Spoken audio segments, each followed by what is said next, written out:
Good morning, I am Aradhana Singh, your class teacher. Due to COVID-19 means coronavirus, your classes was not running for few days, and so I started your online classes through WhatsApp, and I have to force due to this for your continuity and regularity. And now today my topic is noun. Here we define the definition of noun. Here we know that a noun is the name of person, place or thing or any ideas that is called noun. And means noun को हम हिंदी में संज्ञा कहते हैं. Noun किसी व्यक्ति, वस्तु, स्थान के नाम को हम संज्ञा कहते हैं. एज एग्जाम्पल अगर हम नाउन की डिफाइन करें तो हम प्रॉपर चीज़ें जो अपने लाइफ में देखते हैं means boy, girl, student, Azamgarh, ये सब क्या है? कोई वस्तु है, टेबल है, चेयर है, means all the thing was noun. तो a noun is the name of person. Person means व्यक्ति, प्लेस मीन्स स्थान, थिंग मीन्स कोई वस्तुएं जैसे टेबल, चेयर सब आ जाएंगी, आपकी बुक्स आ जाएंगी. उसके बाद आर एनी आइडियाज. आइडियाज में हमारी कोई भी सोच है जिससे हम सिर्फ फील कर सकते हैं, जैसे लव है, ऑनेस्टी है, ये सभी चीज़ें हमारी नाउन कहलाती हैं. तो ये है नाउन. इसके बाद हम आगे पढ़ाएंगे kinds of noun. There are we define the 5 kinds of noun. First, proper noun. Already you know because in previous class already you read that things. So now proper noun, common noun, material noun, collective noun and abstract noun. Here proper noun, we already know that proper nouns which indicate the persons या special things, that is called proper noun. And common noun which indicates the group, that is called common noun. But there is a big problem. What is the proper noun? Because in proper noun already we know persons and in common noun already persons. Means proper noun और common noun दोनों में person place आते हैं. तो हम कैसे define करेंगे कि कौन सा प्रॉपर नाउन है और कौन सा कॉमन नाउन है? तो इसके लिए हमें सबसे पहले, जैसे अगर हम कॉमन नाउन मीन्स ग्रुप होता है. प्रॉपर नाउन की अगर बात करें तो प्रॉपर नाउन में हम किसी व्यक्ति का पर्सनली नाम ले रहे हैं.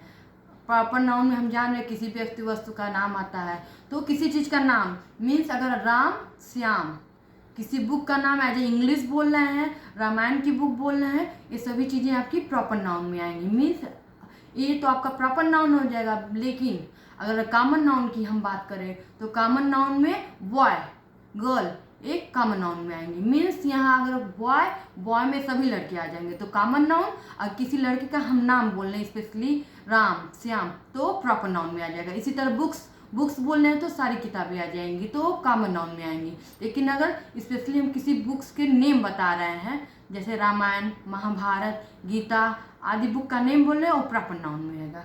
ठीक इसी तरह अगर सिटी की बात करें, सिटी में सारी चीज़ें आ जाएंगी, सभी शहर के नाम आ जाएंगे, इसलिए कॉमन नाउन होगा. लेकिन अगर पर्सनली किसी सिटी की बात करें जैसे आजमगढ़, दिल्ली, लखनऊ, हम नाम बता रहे हैं किसी एक पर्टिकुलर सिटी का तो ये प्रॉपर नाउन हो जाएगा. सेम यही चीज़ थिंग्स में सभी चीज़ें आती हैं, टेबल चेयर कुछ भी हो सकता है. तो थिंग्स आपकी कॉमन नाउन में आएगा. मीन्स किसी चीज़ की जाति को बता रहा है. लेकिन अगर वही हम टेबल, चेयर, बुक एक एक चीज़ की बात करें, एक एक चीज़ का नाम कोई चीज़ में थिंग्स का नेम लें, वही सारी चीज़ें बुक है, टेबल है, चेयर है, तो ये आपकी आ जाएंगी प्रॉपर नाउन में. तो हमें लग रहा है कि आपका प्रॉपर नाउन और कॉमन नाउन में आप कोई कंफ्यूजन नहीं है. अगर आप लोग को कंफ्यूजन होगा तो आप क्वेश्चन बाद में पूछ सकते हैं हमसे. Next, collective noun. और सब में आपको प्रॉब्लम नहीं होगी. मेन प्रॉब्लम आपका प्रॉपर नाउन और कॉमन नाउन में था. Next, collective noun. Collective means group, समूहवाचक संज्ञा. अगर कलेक्टिव नाउन में कोई भी चीज़ें अगर ग्रुप में हैं, कोई भी चीज़ें ग्रुप की दिखाई जाएंगी वो सभी चीज़ें कलेक्टिव नाउन में. जैसे टीम कोई एक व्यक्ति का नहीं होता है. मीन्स अधिक व्यक्ति, 2-4 बच्चे जब मिल जाते हैं तो एक टीम बनता है. जैसे क्रिकेट टीम है, टीम में कोई एक प्लेयर नहीं रहेगा, पूरा प्लेयर रहते हैं तो टीम है. ग्रुप है, ग्रुप भी कभी एक व्यक्ति का नहीं होगा, कई व्यक्तियों का ग्रुप हो गया. ज्यूरी मीन्स जजों के समूह को हम कहते हैं. तो एक जज उसमें नहीं आएगा, कई जजों का समूह ज्यूरी कहलाएगा. इसी तरह क्राउड मीन्स भीड़ किसी एक का नहीं होता, कई लोगों का होता है. ये सभी चीज़ें आपकी कलेक्टिव नाउन में आएगा. आगे हम नेक्स्ट बात करते हैं मटेरियल नाउन.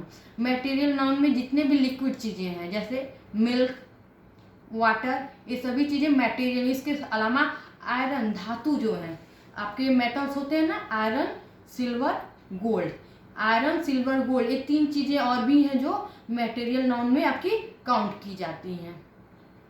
मीन्स सभी लिक्विड चीज़ें प्लस जो आपकी जैसे जूस है, वाटर है, ये सभी चीज़ें कॉमन मटेरियल नाउन में आएंगी। उसके अलावा सभी धातु भी जैसे आयरन है, गोल्ड है, कापर है, सभी चीज़ें आपकी आ जाएंगी मटेरियल नाउन में। आफ्टर दैट हम एक और बचा एक लास्ट अवेस्ट्रिक नाउन में आते हैं। अवेस्ट्रिक मीन्स भाववाचक संज्ञा। इसमें उस अवेस्ट्रिक मीन्स इसमें हम किसी फीलिंग्स को अपने शेयर करते हैं। जैसे लव है, लव को कभी कोई देख नहीं सकता, उसको एक फीलिंग होती है, तो लव आपका अवेस्ट्रिक नाउन में आ जाएगा। उसके अलावा नेक्स्ट ऑनेस्टी है।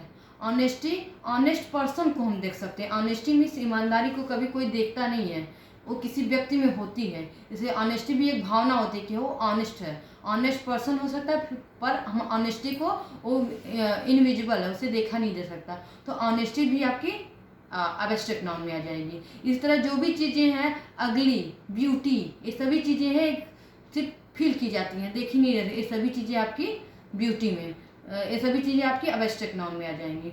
सो हमें लग रहा है आप लोग को अब समझ में आ जाया होगा। अगर नहीं समझ में आएगा तो आप अपना क्वेश्चन व्हाट्सएप पे पूछ सकते हैं। Thank you.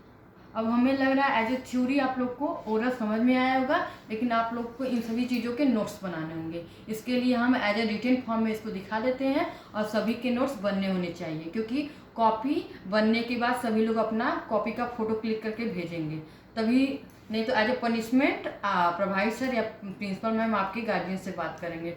और इस पर आप लोग को हम पढ़ाने के बाद होमवर्क भी देंगे, तो जिसको नहीं समझ में आएगा वो बाद में व्हाट्सएप पे क्वेश्चन करके पूछ सकता है। तो एज ए रिटन फॉर्म में जो हम ये बताए हैं, एज ए रिटन फॉर्म में उसको दिखा दे रहे हैं। देखिए फर्स्ट ऑफ ऑल, हाँ, तो first of all here is noun.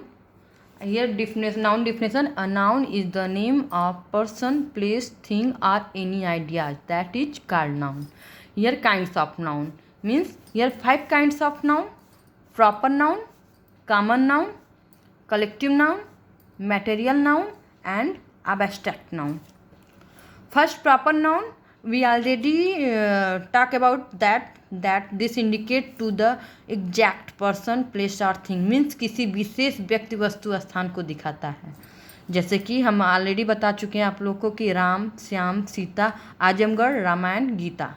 Just after that common noun, this indicate to group, ये किसी ग्रुप को दिखाएगा। मीन्स जैसे बॉय गर्ल ऑलरेडी हम बता चुके हैं, जैसे कि बॉय में सभी लड़के आते हैं, तो ये कॉमन नाउन में आएगा। लेकिन अगर वहीं हम बात करें कि किसी स्पेशली लड़के का नाम बता रहा है, राम, श्याम किसी स्पेशली लड़की का नाम है, तो सीता स्पेशली जब नाम आएगा वो प्रॉपर नाउन में। अगर हम उस बॉय में सब बच्चे आएंगे तो कॉमन नाउन में, गर्ल में सब आएंगी तो कॉमन नाउन में, सिटी में सारे शहर आएंगे तो कॉमन नाउन में, अगर स्पेशली एक शहर की बात करें तो प्रॉपर नाउन में आएगा। आफ्टर दैट हम नेक्स्ट तीसरा पॉइंट कलेक्टिव नाउन पे आते हैं।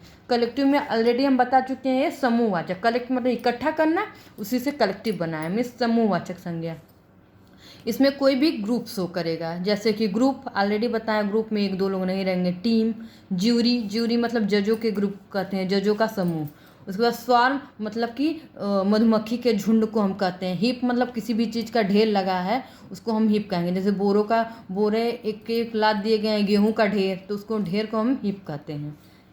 और आफ्टर दैट चौथा पॉइंट आपका है मटेरियल नाउन। ऑलरेडी हम इसको बता चुके हैं, पदार्थवाचक संज्ञा या धातुवाचक संज्ञा।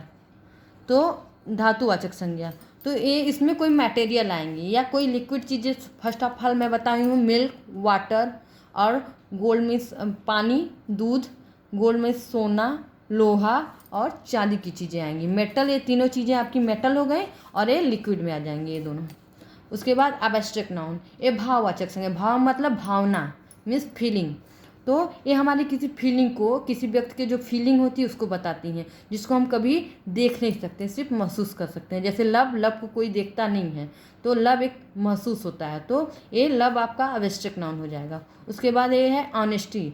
ऑनेस्ट पर्सन हम देखते हैं, ऑनेस्टी को कभी नहीं देख पाते, ईमानदारी कोई नहीं देख पाता, तो ये आपका एब्स्ट्रैक्ट नाउन हो जाएगा। हेट मतलब घृणा करना, नफरत करना किसी से, इसको भी हम नहीं दे सकते, एक भावना है, फीलिंग है, ये भी आपकी एब्स्ट्रैक्ट नाउन में आ जाएगा। तो आप लोगों को इन सभी चीज़ों के नोट्स भी अच्छे तौर पे तैयार करने होंगे, इसलिए इसको इन सभी चीज़ों के आप नोट्स बना लीजिएगा। और इसके बाद इसको आपको कॉपी नोट करने होंगे और इस पर हम कुछ होमवर्क्स भी देंगे, उसे आपको करके घर से लाना होगा। तो हमें लग रहा है आप लोग को समझ में आ गया होगा। एज ए होमवर्क हम आपको सबसे पहले इन छुट्टियों के दिन कुछ वर्ड मीनिंग्स तैयार कराएंगे। इसमें 5-6 वर्ड मीनिंग्स हैं, आप लोग को ये वर्ड मीनिंग्स लर्न करने होंगे। और अभी चिंता ना करिए, हम इसका फ़ोटो क्लिक करके आप लोग को भेजेंगे। इसके बाद हम जो नाउन पढ़ाए हैं उसी के अंतर्गत हमें ये नाउन पहचानना होगा कि कौन सा प्रॉपर नाउन है, कौन सा उन 5 में से कौन से नाउन हैं। उसके आगे आपको उसके नाम लिखने हैं, कौन सा प्रॉपर है, कौन सा कॉमन है, कौन सा मटेरियल है, कौन सा एब्स्ट्रैक्ट है, कौन सा जो भी है कलेक्टिव नाउन है। इन टोटल 15 वीडियो हैं। हाँ, अपने कॉपी पे इसको करके आप लोग आइएगा और सबको फ़ोटो क्लिक करके भेजना होगा कि हम होमवर्क किए हैं नहीं किए हैं। तो हम एज ए होमवर्क हम सबका फ़ोटो क्लिक करके अभी आप लोग को भेजते हैं।